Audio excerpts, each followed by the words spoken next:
Hello everyone, welcome to our YouTube channel Lakshya the Goal Academy. हम लोग GIC lecturer PGT physics के लिए preparation कर रहे थे, जिसमें कि हम लोग इलेक्ट्रिसिटी एंड मैग्नेटिज्म यूनिट का करंट इलेक्ट्रिसिटी वाला चैप्टर स्टार्ट किया था और उसमें हम लोगों ने थ्योरी वाला पोर्शन देख लिया था और पिछले लेक्चर में हम लोगों ने कुछ दो न्यूमेरिकल भी किए थे। तो अभी तक जिन्होंने मतलब थ्योरी पार्ट वाला नहीं देखा है वो जा कर के प्लेलिस्ट में जा कर के बाकी वीडियोस भी देख लेंगे, तब उन्हें चीज़ें ज़्यादा समझ में आएगी। है तो सिंपल पार्ट, बट कुछ इसमें जो अप्रोच है आपका मतलब पढ़ने का या प्रॉब्लम सॉल्व करने का वो थोड़ा हाई स्कूल से ऊपर लेवल का है, तो आपको ज़्यादा आसानी होगी। चलिए हम लोग कुछ जो कि पिछले सालों में आए हुए हैं वो न्यूमेरिकल कर लेते हैं। तो पहला न्यूमेरिकल है आपका जो कि पीजीटी 2011 में आया हुआ है और वो ये है कि when a wire of uniform cross section A length L and resistance R is bent into a complete circle, the resistance between two of diametrically opposite points will be. Actually question number 1 का solution देख लेते हैं। तो इसमें क्या कहा है कि आपका इनिशियली जो कंडक्टर था ये था जिसका कि लेंथ क्या था, एल था और एरिया ऑफ क्रॉस सेक्शन ए था, तब उसका रेजिस्टेंस कुछ रहा होगा, मतलब आर था। ठीक है, ये था, लेकिन यही आपका जो कंडक्टर है इस तरीके से उसको सर्कल बना दिया गया है। तो इसको जो डायमेट्रिकली अपोजिट पॉइंट होंगे तो उसमें इन्होंने क्या पूछा है, रेजिस्टेंस की वैल्यू पूछी है। ठीक है, आपका आर डैश क्या होगा ये इन्होंने पूछा है। ठीक है, अब एक चीज़, पहला रिलेशन जो आप जानते हैं आर का वो रेजिस्टिविटी के टर्म में वो क्या है, since we know R equals to rho L by A. अब यहाँ पे area cross section small A है तो वो ए लिख लेंगे। साथ ही साथ हमें यहाँ से एक दो रिलेशन जो देखने को मिलता है। पहला तो ये R is directly proportional to L and inversely proportional to area cross section A. R यहाँ पे अगर आपका स्मॉल ए है तो हम ये कहें कि 1 by inversely proportional to small A. ये चीज़ हमारे पास है। एक्चुअली जब हम अब इसी वायर को क्या किया गया है, सर्कल बना दिया गया है। तो सर्कल बनाने से क्या है कि आपकी जो लेंथ एल है वायर की, वही वायर इस सर्कल का जो पेरीमीटर होगा वो उसके इक्वल होगा। दैट मीन्स आपका जो 2 पाई आर है वो किसके इक्वल है, एल के। आर हम क्या कह सकते हैं, पाई आर है वो किसके इक्वल है, एल बाई 2 के। ठीक है, ये चीज़ आप ध्यान में रखिए। अब ये जो आपका रजिस्टर है अगर हम इसमें कन्वर्ट कर रहे हैं तब उस केस में आपका जो ये रजिस्टर होगा इसके क्रॉस, ये 2 पैरेलल रजिस्टर के क्रॉस की तरह वर्क करेगा।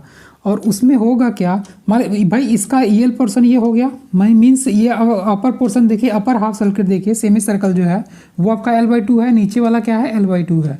तो इसकी वजह से कुछ रेजिस्टेंस हुआ करेगा, मतलब हम R1 दे दें, वो किसकी वजह से होगा, एल बाई 2 की वजह से होगा। ठीक है, और R2 अगर हम इसे कह दें, यहाँ पे भी इक्विवेलेंट रेजिस्टेंस होगा और यहाँ पे इक्विवेलेंट रेजिस्टेंस होगा, R2 कह ले वो, तो ये क्या है किसके प्रोपोर्शनल होगा, एल बाई 2 के। सिंपल सी चीज़ है, क्यों, चूँकि आपका ये अपर पोर्शन जो है हॉरिजॉन्टली वर्टिकल लाइन से ऊपर वाला जो है वो एल बाई 2 के प्रोपोर्शनल होगा, ये R2 एल बाई 2 के प्रोपोर्शनल होगा। क्यों, चूँकि यहाँ से यहाँ तक की डिस्टेंस पेरीमीटर क्या है, पाई आर है, और पाई आर आपका किसने के प्रोपोर्शनल मतलब इक्वल है एल बाई 2 के। दैट मीन्स R1 जो है प्रोपोर्शनल टू एल बाई 2 है। इट मीन्स अगर हम यहाँ से देखें, अगर R आपका एल के प्रोपोर्शनल है तब वो क्या है, R है।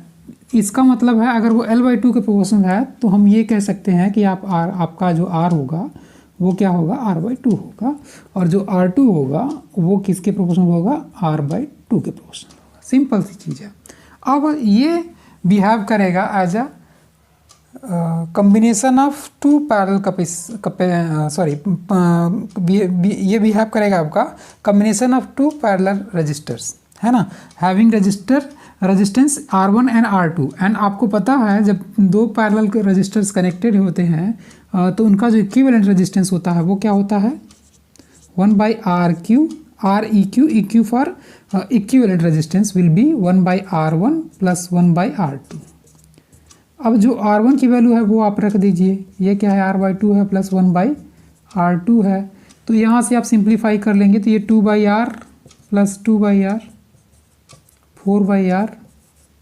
अब दैट मीन्स आपका क्या आ गया, 1/r(eq) आ गया, 4/r दैट इज आपका r(eq) आ गया r/4। ये अब r/4 आपका कौन सा ऑप्शन है? ये इस तरीके से आपका ऑप्शन ए करेक्ट है। देख लीजिए एक बार फिर से क्या कहा है उन्होंने, when a wire of uniform cross section A, length L and resistance R is bent into a complete circle, the resistance between two of diametrically opposite points will be।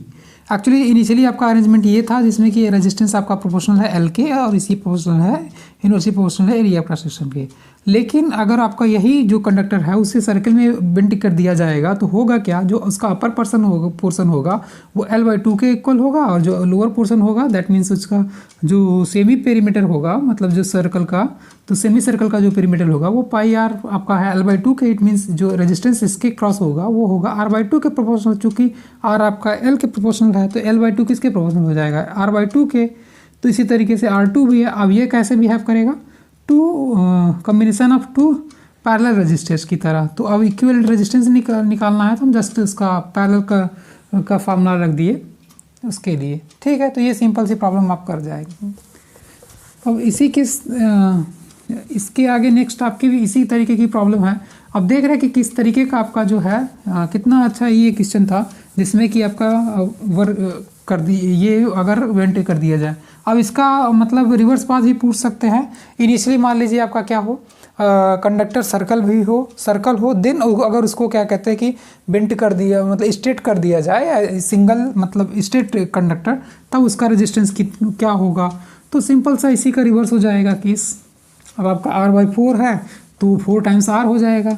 तो इस तरीके से आपको मतलब देखना है कि किस तरीके से क्वेश्चन को फ्रेम किया जा सकता है, बनाया जा सकता है।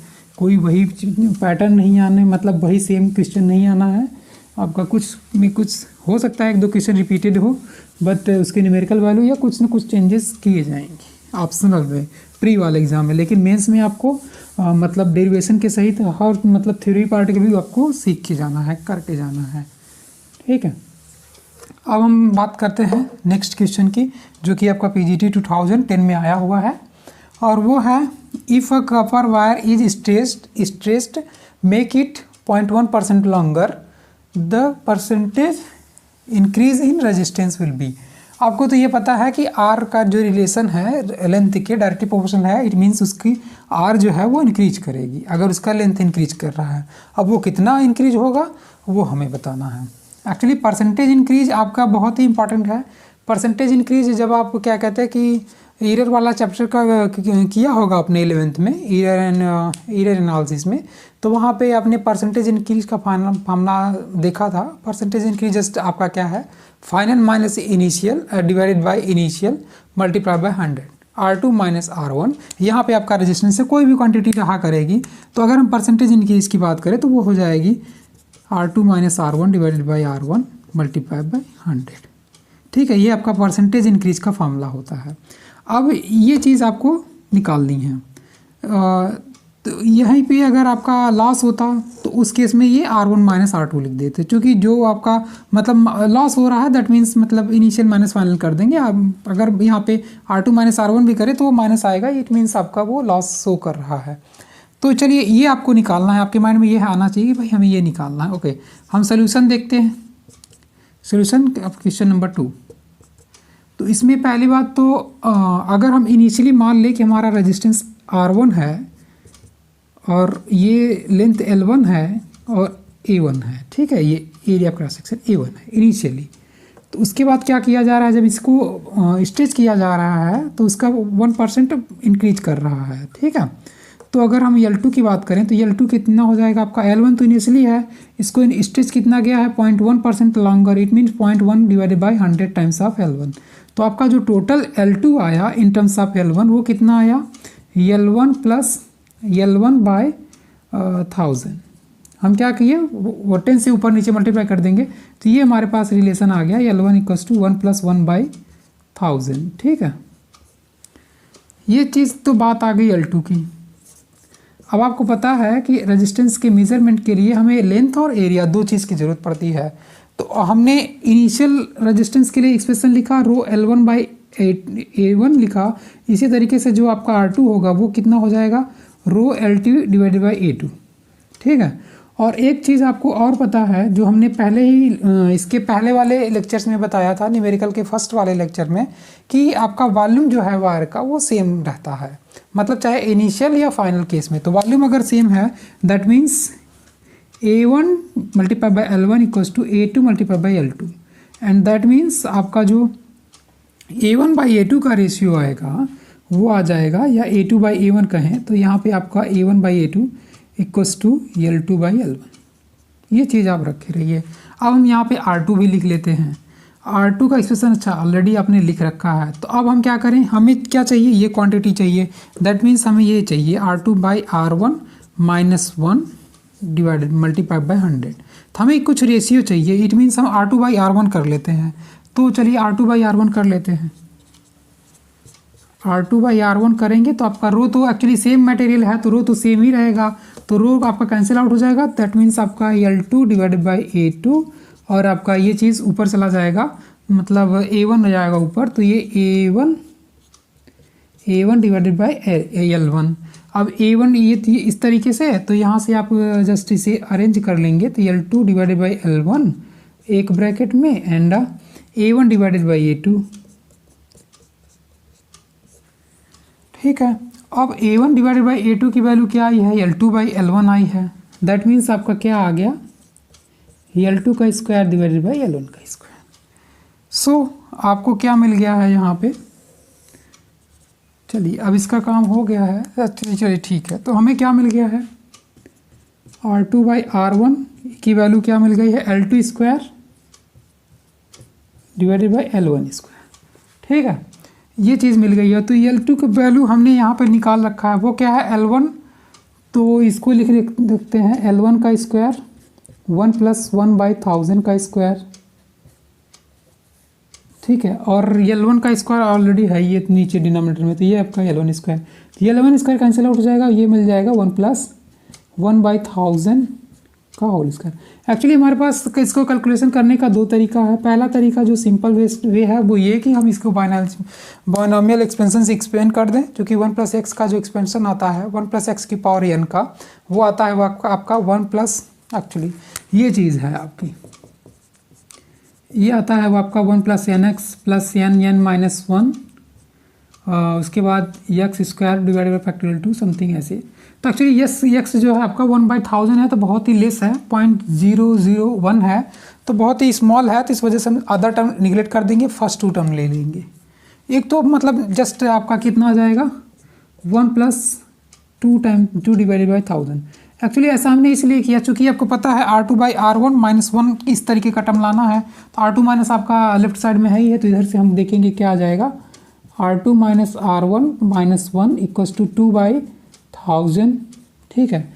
अब हम दोनों तरफ क्या करेंगे, ये आपका लेफ्ट हैंड साइड है, ये राइट हैंड साइड है, अब दोनों तरफ क्या करें 100 से मल्टीप्लाई करेंगे, R2 माइनस R1 माइनस 1, यहाँ पे दोनों तरफ आप मल्टीप्लाई कर लेंगे तो किस तरीके की चीज़ आपके पास आ जाएगी। R2 माइनस R1 ये है 100 से मल्टीप्लाई कर देंगे तो सिंपल सा R2 minus R1 minus 1 multiply by 100, तो ये 2 बाई 1000 मल्टीप्लाई बाई 100, तो ये हो जाएगा 0.2020 यहाँ से कैंसिल हो, तो ये 2 बाई 10 मीन्स 0.2। ये आपका क्या आ गया परसेंटेज, 0.2% आपका जो है रेजिस्टेंस इंक्रीज कर जाएगा। आपका ऑप्शन 0.2 का है, ऑप्शन नंबर ए।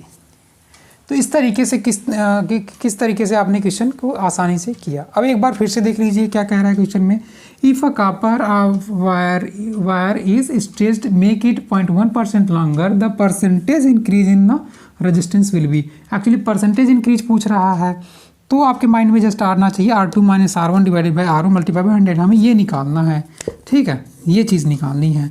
अब ये चीज़ निकालनी है तो दिए गए एक्सप्रेशन को लेकर आगे बढ़ते हैं। R1 की वैल्यू क्या होगी, L1 हमने मान लिया L1 और बाई A1। R2 का एक्सप्रेशन लिख लिया इस तरीके से, भाई अगर उनका इंक्रीज किया जाता है, इंक्रीज किया जाता है, तो मान लेते हैं उनकी लेंथ L2 हो जाती है, एरिया क्रॉस सेक्शन A2 हो जाता है।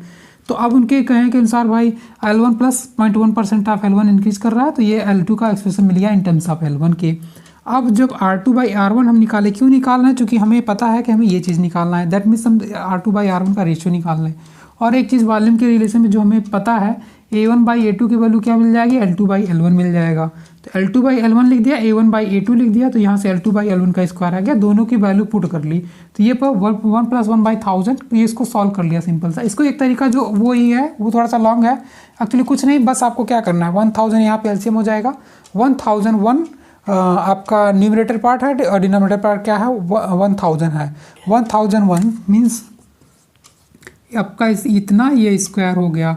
अब इसी स्क्वायर को सॉल्व कर देना। नियर अबाउट मतलब 1000 ऊपर भी है, 0.1 है, तो करीब 0.1 है, 0.1 का स्क्वायर आ जाएगा। तो इस तरीके से आपका डायरेक्ट भी सॉल्व हो सकता है, 0.2% आ जाएगा। बाद में आप 0.02 आएगा, और 0.02 को जब मल्टीप्लाई करेंगे, 0.002 आएगा, उसके बाद जब मल्टीप्लाई करेंगे 100 से, तो वो 0.2% आ जाएगा। ये सिंपल सी कैलकुलेशन है, कोई बड़ी बात नहीं, आप इसे कर पाएंगे।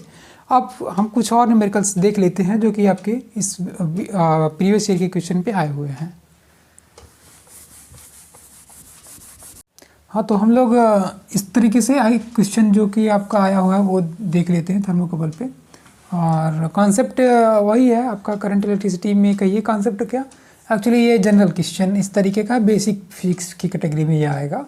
और आपका करंट इलेक्ट्रिसिटी वाले चैप्टर में ये दिया हुआ था, तो हमने यहीं पे इसको कराना ज़रूरी समझा। और इस तरीके से क्वेश्चन को आप फेस करेंगे थर्मोडायनेमिक्स में भी, जब वहाँ पे आप क्रिटिकल वॉल्यूम, क्रिटिकल प्रेशर या क्लासिकल मैकेनिक्स में, जब आप लोग गेट या एमएससी का एग्ज़ाम दिए होंगे, तो क्लासिकल मैकेनिक्स में आपका क्या होता था। एक्चुअली आपको एक बार क्वेश्चन हम रीड कर देते हैं। तो इसमें क्या है, in a thermocouple thermometer one junction is at a 0 degree centigrade and other is at a 1 degree centigrade. EMF is given by this relation where T is temperature है आपका, and the neutral temperature is in degree centigrade हमें बताना है, neutral temperature बताना है। Actually जब आपका classical mechanics में या फिर यहाँ पे भी आपको पीजीटी एग्ज़ाम में देखने को मिलेगा, और वो ये कि जैसे कि आपका कोई भी पोटेंशियल दिया रहेगा 2ax² प्लस माइनस या कह दें 3bx, ठीक है। सपोज ये आपको पोटेंशियल दिया रहेगा और आपसे पूछेगा इक्विलिब्रियम पॉइंट बताने के लिए, ठीक है। इक्विलिब्रियम आपका कुछ पोटेंशियल फंक्शन इस तरीके से दिया रहेगा था। मान लीजिए कि ये आपका कोई पोटेंशियल फंक्शन है, ये x, ये 0 है, ये भी x है, ठीक है। ये x² - x⁴/4 का है मान लीजिए पोटेंशियल। तो इस केस में आपका जो इक्विलिब्रियम और इक्विलिब्रियम पॉइंट तो ठीक है, इक्विलिब्रियम पॉइंट के बाद आपको स्टेबल इक्विलिब्रियम और अनस्टेबल इक्विलिब्रियम, स्टेबल और अनस्टेबल के लिए वही आपको पोटेंशियल मिनिमम निकालना होता है। फिलहाल जब इक्विलिब्रियम पॉइंट्स आप निकालते हैं तो वहाँ पे भी आप dv/dx = 0 करते हैं, ठीक है। तो वही कुछ यहाँ भी होना है। एक तो केस ये हो गया। दूसरा केस आप यही चीज़ करते हैं जब आपको क्रिटिकल वॉल्यूम, क्रिटिकल प्रेशर के लिए जब निकाल रहे होते हैं, तो वहाँ पे भी आपको वो मतलब फर्स्ट डेरिवेटिव ऑफ प्रेशर जो कि आपको 0 इक्वेट करना था, 0 के इक्वल करते थे। तो यही सेम क्वेश्चन यहाँ पे भी है कि जब वो क्या कहते हैं कि न्यूट्रल टेम्परेचर के लिए क्या होना चाहिए, इसका जो रेट ऑफ चेंज है विद टेम्परेचर वो 0 होना चाहिए। तो वहाँ से हम लोग निकाल देंगे, ठीक है। फॉर न्यूट्रल टेम्परेचर, अब ये नोटेड पॉइंट है, आप इसी तरीके से आप पढ़ते चलेंगे, अपना नोट्स बनाते चलेंगे, तभी आपके लिए बेटर होगा। अब आप कहीं से भी किसी भी कोचिंग की नोट्स ले लीजिए, नोट्स के पीछे भागने वाले वो आपको, अच्छा ये तो आपका दिया हुआ है, तो आपको जस्ट खुद से पढ़ना है, कहीं से भी आप पढ़िए। और ज़्यादा से ज़्यादा बुक्स तो ठीक है, अभी तो आपके पास कम उतना टाइम नहीं है कि बुक एक्चुअली कोई भी एक पर्टिकुलर बुक नहीं जो कि सारे पॉइंट्स को इंक्लूड कर पाए। तो फिर बेटर ये होगा कि आप जस्ट प्रीवियस ईयर के क्वेश्चन सॉल्व करिए और फिर उससे रिलेटेड ही चीज़ें पढ़िए। ज़्यादा आउट ऑफ सिलेबस या आउट ऑफ ट्रैक जाने की ज़रूरत नहीं है। तो ये आपको मान लीजिए दिया हुआ है, EMF दिया हुआ है, and for neutral temperature we know, for neutral temperature क्या होता है, d/dt = 0। अब यहाँ से हमें क्या मिल जाएगा, here is given by this, so at² - btq, so आपका de/dt कितना हो जाएगा, d/dt ऑफ यही आपका at² - btq तो ए आप बाहर हुआ, ये आपका टी का square means 2at minus 3bt², this should be 0। ठीक है, दैट मीन्स टी अगर हम बाहर ले लें तो 2a minus 3b into T equals to 0। ठीक है, अब दो क्वांटिटी का प्रोडक्ट 0 है, या तो ये 0 होगा या तो ये 0 होगा। अब जो न्यूट्रल टेम्परेचर है ये T does not equals to 0। ठीक है, अगर T does not equals to 0 then this quantity must be equals to 0। That means 2a minus 3b T equals to 0। अब that is T will be 2a by 3b। ठीक है, ये simple सी चीज़ है जो कि है। अब वो ऑप्शन आपका दिया हुआ 2a बाई 3b, अच्छा ये 3a बाई 2b का भी ऑप्शन था, जबकि आपका 2a बाई 3b आना है। ठीक है, तो सिंपल सा आपका एमएफ दिया हुआ है। आपको पता होना चाहिए कि जो न्यूट्रल टेम्परेचर के लिए है फर्स्ट डेरिवेटिव जो ईएमएफ है विद रिस्पेक्ट टू टेम्परेचर वो 0 होता है। और यहाँ पे ईएमएफ आपका दिया हुआ है, तो जो टेम्परेचर से फर्स्ट डेरिवेटिव लेंगे तो ये आएगा। अब यहाँ पे दो क्वांटिटी का प्रोडक्ट 0 है, दैट मीन्स एक क्वांटिटी आपकी इसमें से कोई 0 होनी है। मे भी दोनों हो जाए, बट यहाँ पे क्या है कि अगर ये नॉन जीरो है तो ये 0 होगा, तो यहाँ से टी केस टू 0। तो इस तरीके से आप न्यूमेरिकल कर पाएंगे। बाकी हम आने वाले लेक्चर्स में और न्यूमेरिकल करेंगे। अभी के लिए इतना ही। Okay, thank you.